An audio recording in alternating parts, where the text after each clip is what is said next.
अस्सलाम वालेकुम, आप देख रहे हैं इश्नाव। मैं हूं अली सरवर। परवेज़ इलाही को आज फिर जनाब गिरफ्तार कर लिया गया है। गुज़िश्ता रोज़ उन्हें गिरफ्तार किया और आज अदालत में पेश किया गया था और उनकी ज़मानत मंजूर हुई, लेकिन एंटी करप्शन पंजाब के हेडक्वार्टर से आज फिर उन्हें गिरफ्तार किया गया है। गुजरांवाला में उनके खिलाफ एक मुकदमा दर्ज है और जिसमें गिरफ्तारी उनकी अमल में आई। जबकि ये देखिए कि परवेज़ इलाही साहब ने आज जब मंजूर हुई तो उस वक्त उन्होंने ये कहा था कि मैं कोई प्रेस कॉन्फ्रेंस नहीं करूँगा, क्योंकि जो आजकल सिलसिला है कि पीटीआई छोड़ने वालों का तांता बंधा हुआ है, होल दर होल छोड़कर जा रहे हैं और हर शख्स ये कहता है कि जी मैं सियासत भी छोड़ रहा हूँ, पीटीआई को भी छोड़ रहा हूँ और साथ में ये भी कहता है कि जनाब 9 मई की मैं मजम्मत करता हूँ। हालांकि 9 मई जो सानिया है 9/11 से किसी तौर भी कम नहीं है, पाकिस्तान की तारीख़ का स्याबाब है। ऐसा कभी भी नहीं हुआ जैसा 9 मई को हुआ। और अगर वाकई इस पर जो लोग रंजीदा हैं पीटीआई के, तो 9 मई के वाक़ये के फ़ौरी बाद उनको चाहिए था पार्टी छोड़ देते। चलें, देर आए दुरुस्त आए, जो छोड़कर जा रहे हैं वो कहते हैं कि जनाब ये सब कुछ हिदायत जो हमें दी गई ऊपरी क़यादत से दी गई और इसका बहुत सारे उनके रहनुमा इजहार ख्याल इस हवाले से कर चुके हैं। वो ये समझते हैं कि जो कुछ भी हुआ पार्टी क़यादत की जानिब से हिदायत दी गई, तो लोगों में इंतशार फैला और शरपसंदों ने फिर हमला कर दिया। उसे जिना हाउस हो, पेशावर रेडियो हो या कराची में शारा फैसल हो, जहाँ पर गाड़ियों को आग लगाई गई, पब्लिक ट्रांसपोर्ट को जला दिया गया, रेड लाइन बस को। तो ये बड़ी अहम चीज़ है। परवेज़ इलाही साहब फरमा रहे हैं कि मैं पीटीआई में ही रहूँगा। ये जिस तरह कल गुज़िश्ता रोज़ जो प्रेस कॉन्फ्रेंस सिर्फ 53 सेकंड की प्रेस कॉन्फ्रेंस की खटक साहब ने, परवेज़ खटक और असद कैसर उनके साथ मौजूद थे। असद कैसर साहब ने तो गुफ्तगू नहीं की, परवेज़ खटक साहब ने गुफ्तगू की और एक ही चैनल का माइक रखा हुआ था जब उन्होंने ये गुफ्तगू की है और उसमें उन्होंने ये कहा कि वो मजम्मत करते हैं 9 मई वाक़यात की और साथ ही उन्होंने ये कहा कि पीटीआई की जो भी ओहदे हैं वो मैं छोड़ने का ऐलान करता हूँ। ये बड़ी अहम डेवलपमेंट्स हैं, क्योंकि अगर देखा जाए कि इस वक्त पाकिस्तान की सियासत में क्या हलचल जो है, उस हलचल के बाद गर्द आहिस्ता आहिस्ता बैठना शुरू होगी, लेकिन उससे पहले उन शरपसंदों का अंजाम ज़रूरी है जिन्होंने हमलावर हुए, जो ख़ासतौर पर हमारे अस्करी तनसीबात पर जिन्होंने हमला किया है और 9/11 से किसी, जिसे मैंने कहा कि किसी भी तौर पर कम नहीं है। गो के वो रिएक्शन फिर भी नहीं आ रहा। ये भी एक, ये देखिए हुकूमत कह लें कि बड़ा सब्र का मुजाहरा किया गया है, इतना सख्त रिएक्शन नहीं आया फिर भी जिस तरह होना चाहिए था, क्योंकि बहुत सारे लोग इसकी मिसाल दे रहे हैं कि जनाब उसके बाद 9/11 के बाद जो कुछ हुआ था वो तारीख़ का हिस्सा है और जो कुछ किया, जिस तरह ईंट से ईंट बजा दी अफ़गानिस्तान की, 9/11 का ज़िम्मेदार ठहरा कर अमेरिका ने, और उन्होंने कहा ये हमारी सालमियत पर हमला है।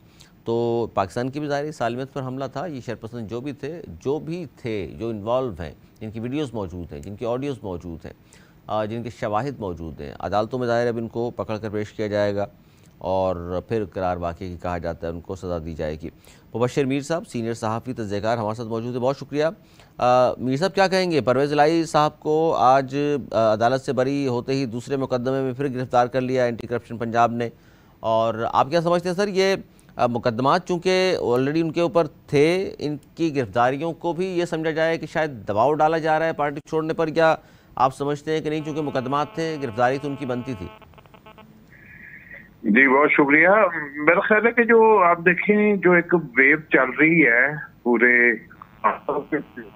है और बाकी जुज़वी तौर पर है, उसी वेव का ही एक पार्ट जो है वो ज़ाहिर है अब उन्होंने एज ए प्रेसिडेंट जो है वो तहरीक इंसाफ को ज्वाइन किया हुआ है, तो एक मेन फिगर है और उस हिसाब से मेरा ख्याल है कि कोई अचंभे की बात तो नहीं लग रही मुझे वो बहुत से लोग 5वीं दफा भी गिरफ्तार हुए हैं, ये तो अभी दूसरी दफा हुए हैं और उनकी तरफ से जो एक स्टेटमेंट थी जो मुख्तलिफ हवालों से चल रही है या उनकी गुफ्तगू है कि वो उस बात पे एग्री नहीं हुए या उनकी फैमिली भी इस बात पे एग्री नहीं हुई जो शायद उन जैसे प्रेस कॉन्फ्रेंसेस की डिमांड की जाती है, तो उस तरह की चीज में वो साबित कदमी उनकी नजर आ रही है कि वो बराह रास्त, तो मेरा ख्याल है कोई उस दिन का उनका कोई इशू नहीं है 9 मई के हवाले से, वो तो इतने उस हवाले से एक्टिव भी नहीं थे। बहरहाल उन्होंने कोई ज़ाहिर हमायत तो है उनकी जो एक पार्टी के साथ, लेकिन उनका वो किसी प्रोटेस्ट में तो शामिल नहीं थे। बाकी पुराने केसेस जो हैं वो तो इस तरह तो पॉलिटिशियन के ऊपर केसेस होते हैं, लेकिन आप देखें जो भी गवर्नमेंट वो मुखालफ में होती है, वो जब भी उसको इस्तेमाल करना चाहे कर सकती है। तो अभी तक तो हमें यही नजर आ रहा है कि परवेज इलाही साहब जो हैं वो शायद एक उनका खानदानी एक रहा है सिलसिला कि अगर वो कोई डिसीजन लेते हैं तो उस पर स्टैंड भी लेते हैं। तो मुझे लगता नहीं कि इतनी जल्दी कोई ऐसा उनकी तरफ से जो है वो सीन हो सकता है जिसकी तवक्को की जा रही है। अच्छा मीर साहब, ये शाह महमूद कुरैशी साहब के हवाले से भी खबरें ये हैं, और हमारे जो सीनियर आपकी तरह जो बड़े करीब से देखा हुआ इन तमाम चीज़ों को जानते हैं, सियासत को, ख़ासतौर पर इन सियासतदानों को भी, उन्होंने कहा शाह महमूद कुरैशी साहब के हवाले से कि जनाब देखिए, शाह महमूद कुरैशी साहब नून में थे, आप पीपल्स पार्टी में थे, आप पीटीआई में हैं, तो उनसे भी कोई ये तवक्को अगर रखता है कि जी वो कोई नज़रियाती हैं और पीटीआई नहीं छोड़ेंगे, कुछ भी हो जाए, तो ऐसा नहीं है, इतनी पार्टी छोड़ चुके हैं, इनके लिए भी मुश्किल नहीं है। तो आपको भी लगता है कि इस वक्त जो खासतौर पर इमरान खान के इस बयान के बाद कि जी उनके जाननशीन के तौर पे लोग देख रहे हैं कि जी मेरे बाद शाह महमूद कुरैशी पार्टी को लीड करेंगे, तो उन पर भी अगर जिस तरह के 9 मई का वाक़या हुआ है उसके बाद लगता है आपको भी कुछ लोग मिले भी हैं जाकर, फवाद चौधरी दीगर लोग, तो वो पार्टी छोड़ सकते हैं? देखें, जो एक फिर वो बात तो करनी पड़ेगी जो माजी में जिस तरह पाकिस्तान में पॉलिटिक्स की जाती रही है या जिस तरह लोगों को करवाई जाती रही है, तो वो ये बात दुरुस्त है कि शाह महमूद कुरैशी साहब जो है नून में रहे हैं, वो वजीर खजाना थे एक जमाने में, फिर उसके बाद जो है वो पीपल्स पार्टी में आए, फिर अब पीटीआई में है। लेकिन मेरा ख्याल है कि ये उनका तीसरा किनारा जो है, मुझे तो नहीं लगता कि अब वो किसी चौथे किनारे की तरफ जाने की कोशिश करेंगे। तो वो मेरा ख्याल है कि उनका अब जो एक मुकाम भी है कि सेकंड जो है ना उनकी पोजीशन है पार्टी के अंदर।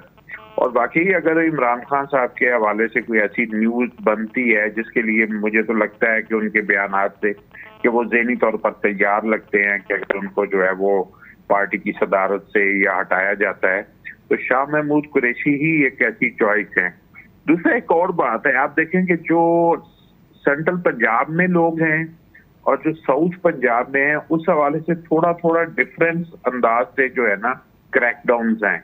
जो साउथ पंजाब है उसमें उनको तवक्को ज्यादा लग रही है कि लोग यहाँ से पीपल्स पार्टी में या कि नया ग्रुप बना सकते हैं।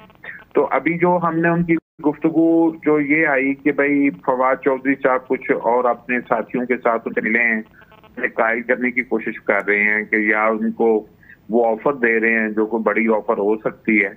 लेकिन शाह महमूद कुरैशी साहब भी 2-3 दफा गिरफ्तार हो चुके हैं रिहाई के बाद, और उनका बेटा भी जो है वो उसी पार्टी में है, फिर उनकी पूरी फैमिली है। तो ये भी मुझे कोई ना खानदान जो है वो अब साबित कदम होता हुआ ही दिखाई देता है। ये इतनी जल्दी जो है वो इस चांस को मिस नहीं करेंगे कि उनको एक बहुत बड़ी पोजीशन इसी पार्टी में मिल जाएगी। सेकंड एक और बात है कि आप देखें कि जो वोट बैंक है वो पीटीआई का, उसका तो सबको समझ आ रही है कि अभी तक जो है ना वो ब्रेक नहीं हुआ। तो लिहाजा मेरा ख्याल है कि इतना जहांदीदा शख्स जो है वो उस वोट बैंक को छोड़ने की जो है ना वो गलती नहीं कर सकता। अच्छा, ये आपको लगता है कि वो गलती नहीं कर सकता, लेकिन इसमें दो चीज़ें सर, ये शाह महमूद कुरैशी साहब हों, असद उमर साहब हों, असद उमर साहब ने भी ज़ाहिर पार्टी नहीं छोड़ी, ओहदे छोड़े हैं, परवेज़ इलाही साहब भी मौजूद हैं, वो पार्टी के सदर हैं, और शाह महमूद कुरैशी साहब भी जो है इमरान खान के बाद नायब हैं उनके, असद उमर भी ज़ाहिर एक सीनियर पोजीशन पर थे, सेक्रेटरी जनरल थे, लेकिन अब नहीं है। तो खान साहब के बाद ये इन तीनों में फिर टाई होगा, अगर अपोजिशन में आते हैं तो अपोजिशन लीडर के तौर पर, या फिर अगर जीत जाते हैं जो कि इम्कानात कम हैं, तो फिर इसीलिए ये लोग, क्योंकि इस शाह महमूद कुरैशी साहब के बारे में तो बार बार कहा जाता है जी इमरान खान जब वज़ीर आज़म भी थे तो उस वक्त भी ये लॉबिंग वगैरह करते रहे, तो उनके खिलाफ इस तरह खबरें भी हैं, तो इसलिए स्टे कर रहे हैं ये लोग।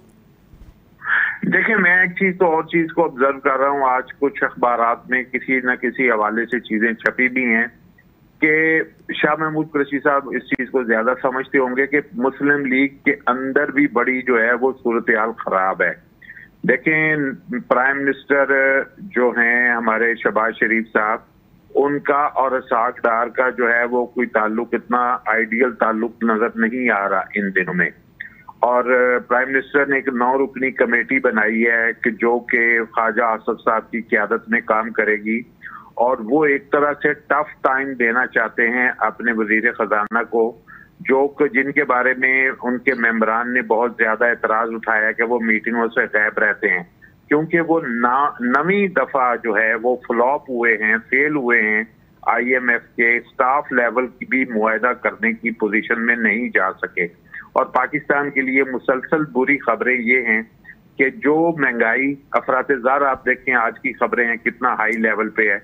ये सारी चीजें वो हैं जो बहरहाल शहबाज शरीफ को अंडर प्रेशर कर रही हैं। शहबाज शरीफ इसमें बहुत ज्यादा जिद हुआ है कि वो उसे हटा भी नहीं सकता, लिहाजा उसको दबाने के लिए उन्होंने एक कमेटी की तश्कील दे दी है कि जो ख्वाजा आसफ की क़यादत में बजट पे तजावीज देगी। इसका मतलब है उन्होंने एक मुकाबले में बंदा खड़ा कर दिया है। तो ये चीज शाह महमूद को जरूर नजर आ रही है, और जो सीनियर लोग हैं, कि ये पार्टी अंदर से खुद खौफ और तोड़ फोड़ का शिकार होने वाली है। लिहाजा वो इस मौके को बिल्कुल वेट करेंगे कि भाई ये चीज जो है ना, उस स्टेज पर हम पहुंच गए हैं कि अब मजीद जो है, जो बड़ी समझ लीजिए जो मुसीबत थी वो एक तरह से थोड़ी सी कम हो चुकी है, वो शिद्दत कम हो चुकी है। वो के क्रैकडाउन जारी हैं लेकिन शिद्दत कम हो चुकी है। लिहाजा उसके बाद अगर पार्टी जो है वो दोबारा से अपनी एक रिवाइवल की तरफ लौटती है, तो जो लोग साबित कदम रहेंगे उनके लिए तो बड़ा मुकाम है। वो इसलिए मेरा ख्याल है उस मौके को खोना नहीं चाहेंगे। अच्छा, इसलिए रुके में अलीरज़ा साहब ने हमें ज्वाइन किया जी। अलीरज़ा साहब बहुत शुक्रिया आपका भी। आप किस तरह देख रहे हैं सर इन तमाम लोगों को? एक तरफ तो ये मुख्तलिफ आ रहा है लोगों की, कुछ कहते हैं शायद दबाव के तहत लोग पार्टियाँ छोड़ लें, लेकिन कुछ लोग हैं जो डटे में, शाहिद कुरैशी है, असद उमर है, परवेज़ इलाही साहब हैं, और परवेज़ खटक साहब ने भी पार्टी नहीं छोड़ी, गो के ओहदे से तो उन्होंने भी दस्तबरदार हो गए हैं। आप क्या कहते हैं, ये दबाव की बात है या वाकई 9 मई के वाक़यात ज़ाहिर है जिस तरह के हैं, बहुत सारे लोग तो उसको 9/11 से तशबीह देते हैं। आपको क्या लगता है अलीरज़ा साहब? देखिए अली सबर साहब, जो लोग पार्टी नहीं छोड़ रहे ना, उन लोगों को पार्टी छोड़ने की ऑप्शन नहीं दी गई, और कुछ लोग ऐसे हैं जिनको टास्किंग दी गई है और इस वजह से वो पार्टी नहीं छोड़ रहे। जैसे कि शाह महमूद कुरैशी साहब हैं, तो शाह महमूद कुरैशी साहब को अब देखिए सारे मामला तो माइनस इमरान की तरफ जा रहे हैं। इमरान खान साहब हो सकता है आज नहीं तो कल, कल नहीं तो परसों, सबको पता है, ये नोश्ता दीवार है कि इमरान खान साहब को ने जेल जाना ही जाना है, उन्होंने नाहल होना ही होना है इस वक्त, अनटिल अनलेस को कोई बहुत बड़ी डेवलपमेंट ना आ जाए, कोई बहुत बड़ी चेंज ना आ जाए। तो शाह महमूद कुरैशी चाहेंगे कि एक नई पार्टी बनाएं और उसके ऊपर मेहनत करें। उससे बेहतर ये नहीं है कि इमरान खान साहब खुद उनको अपना जानशीन मुकर्रर कर चुके हैं, वो बता चुके हैं कि अगर मैं जेल गया या नाहल हुआ तो पार्टी शाह महमूद कुरैशी साहब चलाएंगे। तो कुरैशी साहब तो इसलिए पार्टी छोड़ने की पोजीशन में नहीं है, और वो छोड़ इसलिए नहीं रहे। और खट्टक साहब की बात है और परवेज इलाही साहब की बात है, तो परवेज इलाही साहब इसलिए पार्टी नहीं छोड़ रहे, उनको पार्टी छोड़ने की ऑप्शन दी नहीं गई। आप ये कह लें कि सारी जिंदगी जिन लोगों ने एस्टेब्लिशमेंट की सपोर्ट के साथ सियासत की हो, और जब आप एकदम उनके सामने आगे खड़े हो जाए और उनकी बार बार नाफरमानी करें, तो फिर आपको भुगतना तो पड़ेगा। तो परवेज इलाही साहब को उनके बेटे की वजह से और कुछ उनके अपने भी मामला ऐसे हो गए, पार्टी छोड़ने की और प्रेस कॉन्फ्रेंस करने की ऑप्शन नहीं दी गई, और इस वजह से वो प्रेस कॉन्फ्रेंस, अब वो खुद कह रहे हैं कि मैं प्रेस कॉन्फ्रेंस नहीं कर रहा। उनके खिलाफ जो केसेस हैं वो बहुत स्ट्रॉन्ग हैं, उनके खिलाफ उनका जो एक तोता पकड़ा हुआ है उन्होंने, अली मोहम्मद खान भट्टी साहब, जो उनका प्रिंसिपल सेक्रेटरी भी था जब वो वजीर आला थे, वो बहुत कुछ जो है वो उनको फ्राहम कर चुका है। तो अभी फिलहाल तो मेरा ख्याल इसलिए कि उनको जो है पार्टी छोड़ने की ऑप्शन नहीं दी गई। और परवेज खट्टक साहब के हवाले से मेरे पास जो इन्फॉर्मेशन है वो तो ये है कि परवेज खट्टक साहब ने खुद उनसे राब्ता किया था और उनसे राब्ता करके ये कहा था कि मुझे कोई ऑप्शंस दी जाएं, हम अपना सियासी जो एक सफर है वो इमरान खान साहब से अलग चलाना चाहते हैं। तो उस चक्कर में जब वो उधर उनसे मिलने गए हैं, तो पीछे से इमरान खान साहब को खबर हो गई कि वो फिर उस दौरान ट्वीट कर दिया, उन्होंने शोर कर दिया कि उनको जो है उन्होंने हिरासत में ले लिया।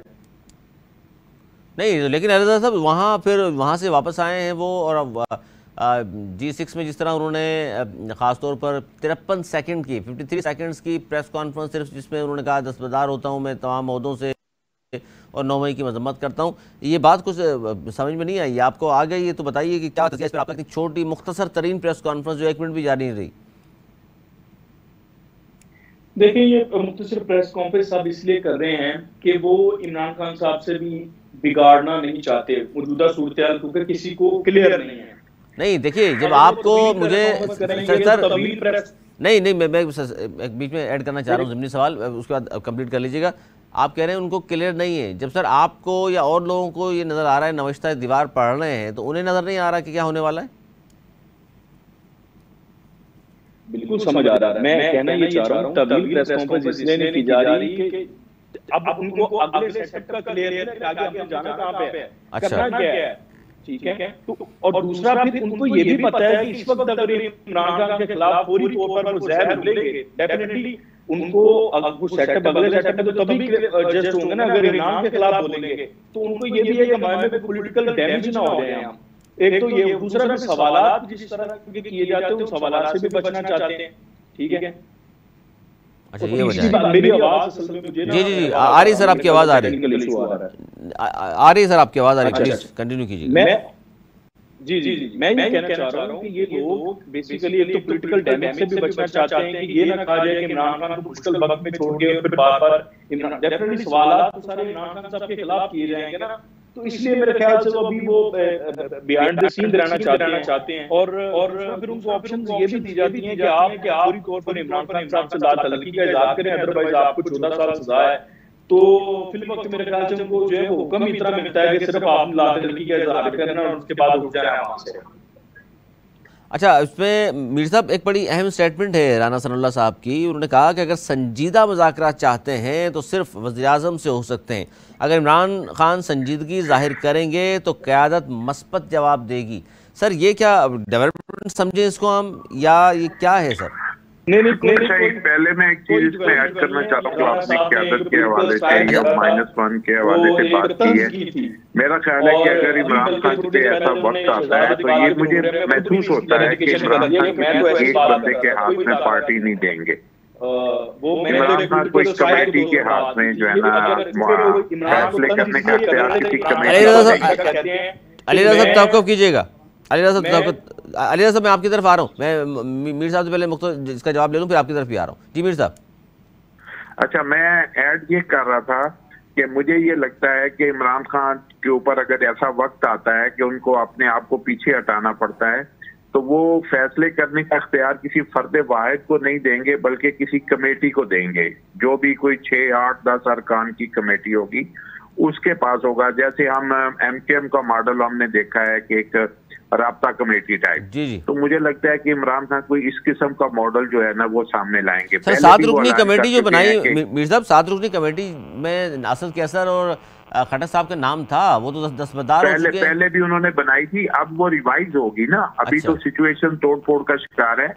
अगर कोई ऐसा वक्त आएगा तो वो रिवाइज होगी, उसके बाद जो है ना वो उसको इख्तियार ज्यादा दिया जाएगा। तो कोई मेरा नहीं ख्याल कि अभी वो फौरी तौर पर तो नहीं लग रहा, अभी तो एक प्रोसेस है, उसके बाद देखा जाएगा।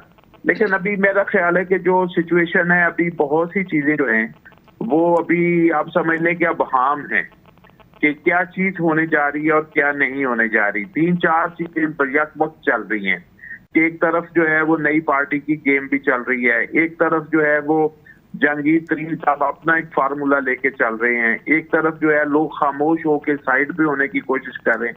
ये बहुत सी चीजें हैं। जब तक अभी मेरा ख्याल है कि चूंकि इस गवर्नमेंट के पास भी अभी 2 महीने हैं, इसके अंदर इन्होंने भी जो है तो कोई ना कोई अपना जो है वो इनका भी डिसाइड होना है कि भी आगे जो पार्लियामेंट अपनी मुद्दत पूरी करेगी तो भाई कौन से सेटअप जो है निगरान सेटअप कौन सा बैठाया जाएगा, उसको डिसाइड किस तरह किया जाएगा, उसके ऊपर भी काम यकीनन शुरू हो जाएगा। फिर सबसे बड़ी चीज जो है गवर्नमेंट के ऊपर जो तलवार लटक रही है वो है बजट के लिहाजा एक प्रेशर ये भी साथ साथ चल रहा है कि जो बजट हमने पेश करना है वो ऐसा बजट होना चाहिए कि जो हम इलेक्शन में जाने के काबिल हो सकें, जो कि मुस्लिम लीग नून की कैपेसिटी से बियॉन्ड हो चुका है। मुश्किल तरीन है ये सूरत हाल कि इस वक्त जो है वो मुस्लिम लीग ऐसा बजट ला सके जो लोगों को अट्रैक्ट कर सके, जिससे वो पाकिस्तान के अवाम को, वोटरों को जो है वो मुतासर कर सके।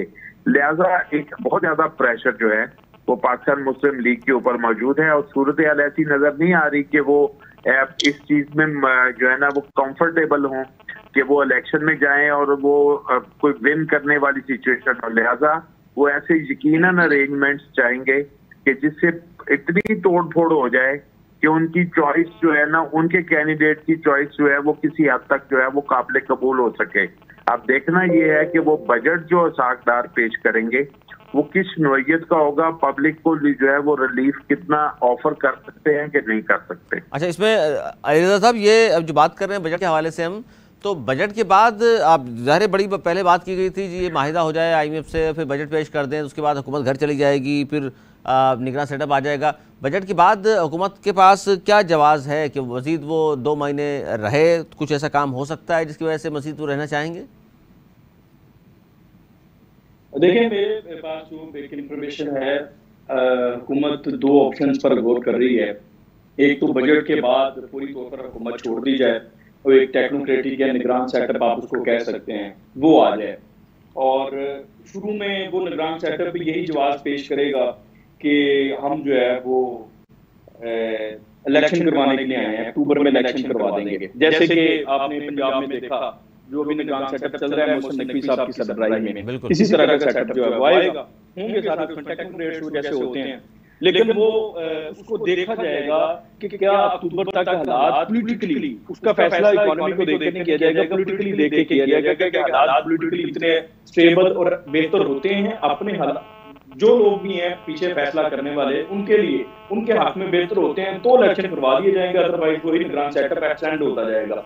एक तो ये बात है, क्योंकि मुस्लिम लीग नून अब मजीद मुश्किल फैसले करना नहीं चाहती और वो पब्लिक फ्रेंडली जो है वो बजट देना चाहती है जून में, और यही वजह है कि सागदार साहब ने पेट्रोल की प्राइसेस कम करना शुरू कर दी। डॉलर के लिए उन्होंने फार्मूला जो भी लेकर आए हैं, उस फार्मूले को आप देख लें, डॉलर नीचे आ गया। और एक और खबर मैं आपको देता चलूं, आइंदा आने वाले दिनों में डॉलर मजीद नीचे आएगा और एक बहुत बड़े पैमाने पर क्रैकडाउन होने जा रहा है, और उस क्रैकडाउन में बहुत हैवी किस्म का क्रैकडाउन है, और उसमें जिन लोगों के पास भी डॉलर पड़े हैं वो जो है वो सारे जब्त होने वाले हैं। और ये इसीलिए किया जा रहा है कि जो बजट है उस बजट में हुकूमत को जो चीजें हैं हेल्प हो सके। अच्छा, और ये जो राना सनाउल्लाह साहब ने बात की है, अगर इमरान संजीदगी का जाहिर करेंगे तो क़यादत मुस्बत जवाब देगी, लेकिन वज़ीर-ए-आज़म से होंगे मुज़ाकरात। वो पॉलिटिकल स्ट्राइक था कि सुना है शहजाद इकबाल के साथ में बैठे तभी भी क्या कि मेरी किसी मुस्लिम के बंदे से बात करे तो राणा साहब ने पॉलिटिकल स्ट्राइक था वो तंज की सेंस में थी कि इमरान साहब हमेशा कहते हैं कि मैं मुस्लिम लीग नून से बात नहीं करूंगा, मैं सियासतदानों से बात नहीं करूंगा, मैं एस्टैब्लिशमेंट से बात करूंगा, मैं असल पावर वाले लोगों से बात करूंगा। तो फिर उन्होंने कहा कि इमरान चिढ़ता है शहबाज शरीफ से, तो उन्होंने चिढ़ाने के लिए एक बात की थी कि वो अगर डायरेक्ट बराह रास्त शहबाज शरीफ साहब को फोन करें इमरान खान साहब और उनसे माफी मांगे फिर जो है वो मुलाकात कर सकते हैं। ऐसा सच में नहीं, अभी तक ऐसा मामला नजर ही नहीं आ रहा। अच्छा, इस पे ये बयान जी मीर साहब, ये जो बयान बार बार आज हमाद अजहर का बयान है कि जी कठपुतलियों से नहीं सिर्फ हकीकी फैसला साजों से हमने मुज़ाकरात की पेशकश की है, मौजूदा हुकूमत जो है वो तो मुसल्लत करदा लोग हैं जिनका कोई वोट बैंक नहीं है। अब इस वक्त भी इस सूरत हाल में भी अगर आप कठपुतलियों इन हुकूमत के लिए कठपुतली का इस्तेमाल कर रहे हैं और आप समझते हैं कि फैसला कौन कुव्वतें कुछ और हैं और वो हमसे मुज़ाकरात करें, आप समझते हैं कि पॉसिबल है, कोई राह निकल सकती है? मैं आपको कर चुका हूँ। देखें, सबको नजर आ रहा है कि इस गवर्नमेंट के पास जो है ना पाँव नहीं है। ये गवर्नमेंट जो है ना ये बहुत ज्यादा मकबूल भी है और इनकॉम्पिटेंट भी है, लिहाजा इसके पास टाइम भी बहुत शॉर्ट है। लिहाजा ऐसी पार्टी की गवर्नमेंट के साथ मुज़ाकरात करने के लिए कौन दे रहे हैं? आप ये कह रहे हैं कि वही पावर में है, आप कहते हैं हमने उनके साथ मुज़ाकरात करने हैं, इसी ने तो इनको यहाँ तक पहुंचाया है। और ये अब देखें व्हाटएवर जो भी चाहे सिंबॉलिकली ये हुकूमत है पीडीएम की, लेकिन हुकूमत तो पीडीएम की है ना, आज नहीं तो कल आपको इलामी तौर पर चाहे कह रहे हैं आपको मुज़ाकरात सियासतदानों से करने पड़ेंगे। और ये रवैया जब तक पाकिस्तान तहरीक इंसाफ में आएगा नहीं आएगा तब तक पाकिस्तान तहरीक इंसाफ अपने लिए मुल्क में जो सियासी हालात हैं वो साजगार नहीं कर पाएगी, अपने लिए साजगार नहीं कर पाएगी। मीर साहब, आप ये समझते हैं कि रवैया तब्दील करना पड़ेगा? कम से कम अब तो हालात ऐसे हो गए हैं कि ज़रूर तब्दील कर लें, वरना फिर जो कुछ होने वाला है वो फिर जिस तरह कह लें कि भाई नौशता दीवार है। आपको भी लगता है मीर साहब?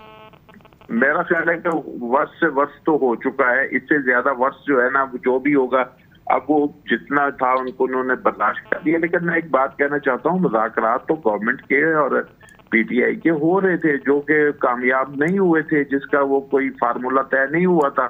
मुज़ाकरात तो इनके दरमियान हो रहे थे, लेकिन अब जो सिचुएशन है, मेरी बात सुने, अब जो सिचुएशन है पीडीएम की गवर्नमेंट के पास इतना टाइम नहीं है कि वो कोई डिसीजन मेकर है। वो उनके साथ मुज़ाकरात करने के लिए इसलिए वो तैयार नहीं है कि इनके पास अपने पास वक्त कम है। अब फिर उसके बाद निगरान सेटअप बनना है। अभी तो इनकी अपनी पोजीशन बड़ी खराब है, गैर मकबूल तरीन हुकूमत है, इनकी बहुत इनकॉम्पिटेंसी है, अवाम जो है वो इनके साथ खुश नहीं है। लिहाजा आप ये सोचें कि ऐसी गवर्नमेंट जिसके पास सिर्फ चंद हफ्ते रह गए हों, 10 से 11 हफ्ते रह गए हों, उसके साथ मुज़ाकरात के लिए कौन तैयार हो जाएगा? तो फिर यकीनन जो पीटीआई डिमांड कर रही है कि हमने किससे मुज़ाकरात करने हैं, कि हमने मुक़्तदर कुव्वतों के साथ मुज़ाकरात करने हैं, तो वो फिर उनका मुतालबा जो है वो यकीनन उन्हें निगरान सेटअप के बाद से मुज़ाकरात करने में उनको कोई दुश्वारी नहीं होनी चाहिए। और हो सकता है, आप देखें निगरान हुकूमत के पास तो इतना मैंडेट भी नहीं होता, लिहाजा ये कोई नई बात नहीं कर रहे पीटीआई वाले। मैं आपको बताऊं कि मैं आपको मिसाल देता हूं कि जो मोहतरमा बेनजीर भुट्टो साहिबा जब परवेज मुशर्रफ के साथ जो है वो मुज़ाकरात करने लगी थी, तो उन्होंने भी डिमांड की कि मेरे साथ आईएसआई की सरबराह आके मुलाकात करें, वो मैं मुज़ाकरात करें। और जनरल परवेज यानी उस वक्त डीजी आईएसआई थे, उन्होंने जाके मुज़ाकरात किए थे। और उस वक्त काफ लीग बहुत ताकतवर पार्टी थी, किंग्स पार्टी थी, लेकिन मोहतरमा बेनजीर भुट्टो ने काफ लीग के किसी शख्स के साथ मुज़ाकरात नहीं किए। अच्छा, तो अगर आप कहते हैं कि पॉलिटिकल लोग ही पॉलिटिकल लोगों से मुज़ाकरात करते हैं, तो बेनजीर भुट्टो साहबा ने तो किसी पॉलिटिकल आदमी के साथ मुज़ाकरात नहीं किए थे। उन्होंने तो जो है वो डीजी आईएसआई के साथ मुज़ाकरात किए थे। फिर सारी चीजें तय होने के बाद फाइनली उन्होंने परवेज मुशर्रफ से मीटिंग की थी और वहां से उन्होंने तय किया था। उस वक्त के पॉलिटिकल सेटअप के साथ उन्होंने कब मुज़ाकरात किए थे? कोई मुज़ाकरात नहीं किए थे। अगर बात तो दुरुस्त है, ये इस पोजीशन अली साहब बात तो उस वक्त सिनेरियो बिल्कुल डिफरेंट था। उस वक्त डिक्टेटर की हुकूमत थी, मुशर्रफ साहब थे, सबको पता था ये कठपुतली थी, काफ लीग वगैरह पाकिस्तान लोग। अब तो बिल्कुल सिनेरियो बिल्कुल डिफरेंट है ना सर। वो तो मुशर्रफ साहब रूल कर रहे थे, आपको पता है कि मुशर्रफ साहब की हैसियत क्या थी उस वक्त, ठीक है? तो उस वक्त तो बिल्कुल ही डिफरेंट सिनेरियो। और दूसरी बात, अगर हम इस बात को भी मान लें कि एस्टैब्लिशमेंट के साथ मुज़ाकरात करने हैं, तो अभी तक इमरान खान साहब ने जो 9 मई को हुआ है, सालिया 9 मई हुआ है, शोधा की यादगारें जलाई गई हैं, फौजी तंजीबात पर हमले किए गए हैं, कोर्ट कमांडर का घर जलाया गया है, अभी तक इमरान खान साहब ने उसके ऊपर माजरत ख्वाना रवैया नहीं अपनाया। इमरान खान साहब पहले दिन आए, पहले दिन इमरान खान साहब ने कहा ये एजेंसियों ने करवाया।